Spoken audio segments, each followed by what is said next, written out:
Assembly సమావేశాలను బహిష్కరించిన BRS శాసనసభాపక్షం పరిస్థితి చేతులు కాలిన తర్వాత ఆకులు పట్టుకున్న చందంగా ఉందన్న వ్యాఖ్యలు ఇప్పుడు వినిపిస్తున్నాయి. గులాబీ పార్టీ టార్గెట్గా అధికార పక్షం చేసిన విమర్శలు ఏకపక్షంగా జనంలోకి వెళ్లడంతో తిప్పికొట్టలేని దుస్థితి ఏర్పడింది. శాసనసభను బహిష్కరించి తప్పు చేశామేమో అన్న పశ్చాత్తాప భావం బీఆర్ఎస్లో బలపడుతోంది. ఈ విషయంలో పార్టీ నాయకత్వంపై ఎమ్మెల్యేలు సీరియస్గా ఉన్నారా? సభలో ప్రభుత్వానికి కౌంటర్ ఇచ్చే అవకాశాన్ని కోల్పోయామని మదనపడుతున్నారా? సమావేశాలను బహిష్కరించి భవిష్యత్తు కార్యాచరణను ప్రకటిస్తామన్న బీఆర్ఎస్ ఎల్పీ ఆ తర్వాత మౌనంగా ఎందుకుంది? ఎవరైనా ఆవేశంతో తీసుకునే నిర్ణయాల ప్రభావం తర్వాత తెలుస్తుంది. అది తప్పని తేలితే లెంపలేసుకున్నంత పని చేస్తారు. రాజకీయ నేతలకైనా జనానికైనా ఇది పెద్ద సమస్య అవుతుంది. శాసనసభ ప్రశ్నోత్తరాల సమయంలో మూసీ సుందరీకరణ ప్రాజెక్టుపై మంత్రులు ముఖ్యమంత్రి రేవంత్ రెడ్డి మాట్లాడిన తర్వాత తమకు అవకాశం ఇవ్వలేదన్న ఆవేశంలో అసెంబ్లీ శీతాకాల సమావేశాలను బీఆర్ఎస్ ఎమ్మెల్యేలు బహిష్కరించారు. ఆ తర్వాత తమకు జరుగుతున్న నష్టమేంటో బీఆర్ఎస్ ఎల్పీకి తెలిసి వస్తోంది. దీంతో తప్పు చేసి పప్పులో కాలేశామన్న పశ్చాత్తాప భావంతో కారు పార్టీ ఎమ్మెల్యేలు కొమిలిపోతున్నారు. సభలో జరుగుతున్న చర్చా అంశం ఏకపక్షంగా జనంలోకి వెళుతుంటే కౌంటర్ ఇవ్వలేకపోతున్నామనే ఆవేదన, బాధ గులాబీ ఎమ్మెల్యేలో కనిపిస్తోంది. సభలో ఉంటే ఎంతో కొంత రచ్చ చేసేవారిమి కదా అన్న ధోరణి కనిపిస్తోంది. తెలంగాణ ప్రాజెక్టులు, సాగునీటి వనరులపై ఈ నెల 3న సభలో చర్చ జరిగింది. జలవనరుల శాఖ మంత్రి ఉత్తమ్ కుమార్ రెడ్డి ఇచ్చిన పవర్ పాయింట్ ప్రజెంటేషన్లో బీఆర్ఎస్ చేసిన తప్పులను ఎండగట్టారు. కృష్ణా జలాల్లో తెలంగాణకు 550 టీఎంసీలకు పైగా వాటా రావాల్సి ఉంటే 299 టీఎంసీలకే పరిమితం చేస్తూ బీఆర్ఎస్ ప్రభుత్వం ఏపీతో ఒప్పందం కుదుర్చుకోవడం ద్వారా రాష్ట్రానికి ద్రోహం చేసిందన్న వాదాన్ని ఉత్తమ్ వినిపించారు. ఇది జీవితంలో సరిదిద్దుకోలేని తప్పని, తెలంగాణ ప్రయోజనాలను బీఆర్ఎస్ పాలకులు ఏపీకి తాకట్టు పెట్టారని అధికార పక్షం దుయ్యబట్టడంతో ఆ సందేశం జనంలోకి బాగా వెళ్లింది. ఇక మాటల మాంత్రికుడు ముఖ్యమంత్రి రేవంత్ రెడ్డి కూడా ఇదే విషయాలను ప్రస్తావించి తనదైన శైలిలో బీఆర్ఎస్ ను ఎండగట్టి బండకేసి బాదినంత పనిచేశారు. దీంతో గులాబీ దళం రాష్ట్రానికి ఇంత అన్యాయం చేసిందా అని జనంలో చర్చ జరిగింది. దీంతో బీఆర్ఎస్ నేతలు ఆత్మరక్షణలో పడాల్సి వచ్చింది.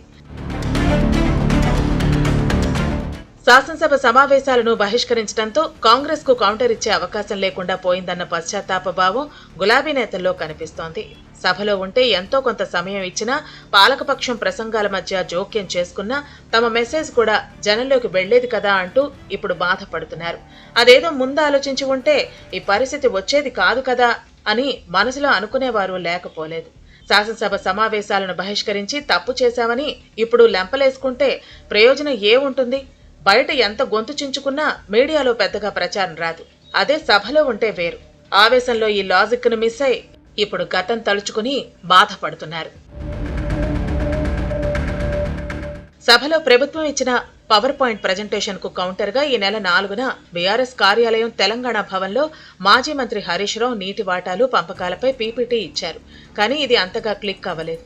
సమావేశాలను బహిష్కరించడంతో ప్రభుత్వాన్ని ఎండగట్టే అవకాశం లేకుండా పోయిందని కారు పార్టీ శాసనసభ్యులు ఆవేదన వ్యక్తం చేయడాన్ని చూస్తే చేతులు కాలిన తర్వాత ఆకులు పట్టుకున్న చందంగా ఉందనే వ్యాఖ్యలు వస్తున్నాయి.